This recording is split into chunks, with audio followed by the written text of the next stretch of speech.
नरेश मीणा और प्रहलाद गुंजल के रिश्तों के बीच में दरार, क्या सियासी जंग बदलेगी समीकरण? जी हां, राजस्थान की राजनीति में इन दिनों बड़ी हलचल मची हुई है और इसका केंद्र है नरेश मीणा, जो हाल ही में एक थप्पड़ कांड के लिए जेल से रिहा हुए। नरेश मीणा और प्रहलाद गुंजल कभी एक दूसरे के साथ कंधे से कंधा मिलाकर चलने वाले दोनों नेता अब लगता है कि एक दूसरे से दूरियां बन चुकी है।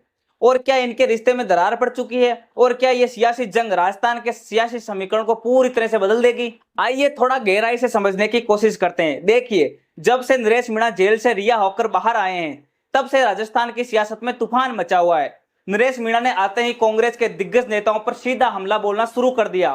प्रमोद जैन भाया के भ्रष्टाचारों के राज खोलते हुए उनकी राजनीति खत्म करने की बात कही, तो वहीं गोविंद सिंह डोटासरा कांग्रेस के प्रदेश अध्यक्ष पर भी सीधा हमला बोल दिया। लेकिन सबके बीच एक बड़ा सवाल जोरों पर है कि नरेश मीणा प्रहलाद गुंजल के लिए कुछ भी खुलकर क्यों नहीं बोल रहे हैं। उनके समर्थन में वो सचिन पायलट की भी तारीफें कर रहे हैं लगातार कि अगर सचिन पायलट तीसरा मोर्चा खोल दें, खुद की पार्टी बनाते हैं, तो मैं जाकर उनसे कंधे से कंधा मिलाकर खड़ा हो जाऊंगा। और वो सबके खिलाफ भी बोल रहे हैं, जिनके पक्ष में बोलना चाहिए वो भी बोल रहे हैं, लेकिन वो प्रहलाद गुंजल का नाम तो नहीं ले रहे हैं, पर उनके लिए कुछ भी खुलकर भी नहीं बोल पा रहे हैं। एक वक्त था जब प्रहलाद गुंजल और नरेश मीणा की जोड़ी हड़ौती की सियासत में धूम मचाती थी। जब नरेश मीणा जेल में थे तो प्रहलाद गुंजल उनकी रिहाई के लिए दिन रात सरकार पर दबाव बनाते रहे। उनकी जुबान पर सिर्फ नरेश मीणा का ही नाम रहता था। उन्होंने हर मुमकिन कोशिश की और नरेश मीणा के लिए अपनी आवाज को हर मुमकिन तरीके से बुलंद किया। कांग्रेस पार्टी में वो हैं और पार्टी की सीमाओं के परे जाकर उन्होंने नरेश मीणा का समर्थन किया। लेकिन अब हालात काफी बदलते हुए नजर आ रहे हैं। हाल ही में प्रहलाद गुंजल का एक इंटरव्यू सामने आया, जिसमें उन्होंने नरेश मीणा की रिहाई पर उन्हें बधाई तो दी, लेकिन उनसे नरेश मीणा की जन क्रांति यात्रा पर जब सवाल किया गया तो गुंजल जी ने साफ टाल दिया। उन्होंने बोला कि मुझे इसकी कोई जानकारी नहीं है, नरेश से ही पूछ लीजिए। अब सोचिए, एक नेता प्रहलाद गुंजल एक वक्त था जब वो नरेश मीणा की रिहाई को लेकर अपनी आवाज जोरों से बुलंद कर रहे थे। वहीं दूसरी तरफ जब वो नेता जेल से रिहा हो गया, तब नरेश मीणा जेल से बाहर आ गए और उन्होंने इतनी बड़ी जन क्रांति रैली का आगाज कर दिया। उसके बारे में प्रहलाद गुंजल को कोई जानकारी नहीं है, ऐसा तो मुमकिन है ही नहीं।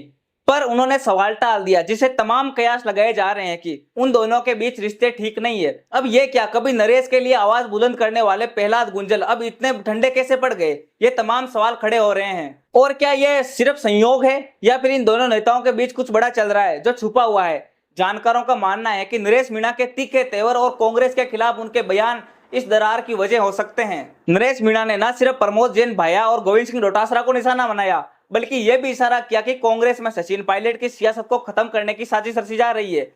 लेकिन हैरानी की बात यह है कि इन बयानों में प्रहलाद गुंजल का जिक्र तक नहीं है। जैसे कि हमने आपको पहले बताया, अब नरेश मीणा ने हड़ौती से जन क्रांति यात्रा की घोषणा कर दी, लेकिन इस बार प्रहलाद गुंजल उनके साथ नजर नहीं आ रहे हैं, कहीं पर भी नहीं, ट्विटर पे भी नहीं। पहले जहां दोनों हर कदम पर साथ थे, अब नरेश मीणा अकेले ही मैदान में उतरे हैं। तो क्या प्रहलाद गुंजल को नरेश मीणा की कांग्रेस विरोधी रुख से दिक्कत है, या फिर वो पार्टी लाइन के चलते नरेश मीणा से दूरी बनाए हुए हैं, या फिर वो नरेश मीणा से कोई शुक्रिया अदा की उम्मीद कर रहे थे पर वो नहीं मिला? ये भी वजह हो सकती है। सवाल ये भी उठता है कि क्या कांग्रेस अब प्रमोद जैन भाया को पीछे कर सकती है? लेकिन ऐसा मुमकिन नहीं है, क्योंकि भाया ने पार्टी के लिए 5 करोड़ का चंदा दिया है, पार्टी के कार्यालय के लिए। तो पार्टी कभी भी नरेश मीणा के तर्ज पर भाया को पीछे नहीं करेगी। दूसरी तरफ नरेश मीणा का बागी तेवर, उनकी जन क्रांति यात्रा क्या राजस्थान की सियासी समीकरण को उलट-पुलट कर देगी? और क्या हड़ौती की सियासत में अब नया मोड़ आएगा?